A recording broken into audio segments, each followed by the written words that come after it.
TikToker Ləman söyüşlərə görə cəzalandırıldı.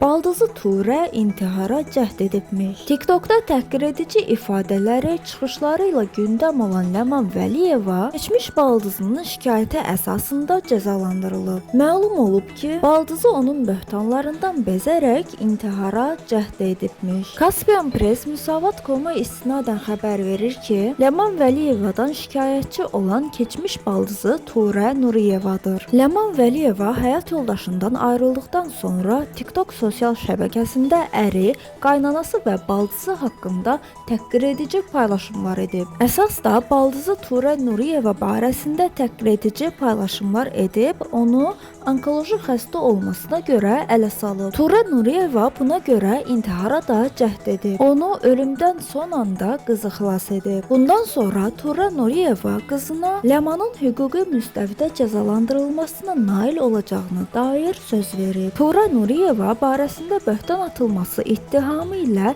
Ləman Vəliyevadan şikayətçi olub. O bildirib ki, illərdir Ləman Vəliyeva böhtan ataraq, namusuna ləkə yaxaraq, işgüzar nüfuzuna xələl gətirərək onu, ailəsini, nəslini təhqir edib gülüş obyektinə çevirib. Ləman Vəliyeva məhkəmədə özünü müdafiə edərkən deyib ki, baldızı barədə paylaşımlar edib. Lakin bunun səbəbi evli olduğu müddətdə ərinin ailə üzvləri tərəfindən təzyiqlərə məruz qalması olub. Əlavə edib ki, TikTokdakı çıxışları təkcə öz baldızı və qaynanası ilə bağlı yox, ümumi baldızlar və qaynanalar haqqındadır. Lakin onun sosial şəbəkədə paylaşımları məhkəməyə sübut kimi təqdim edilib. Həmin paylaşımlarda Ləman Vəliyevanın baldızı Turənin adını çəkərək şəxsən onu təhqir etdiyi, şəxsiyyətini alçatdığı müəyyən edilib. Məhkəmə Ləman Vəliyeva barəsində Cinayət Məcəlləsinin 148-ci təhqir maddəsi üzrə ittiham hökmü çıxarıb. O 480 saat ictimai işlər cəzasına məhkum edilib.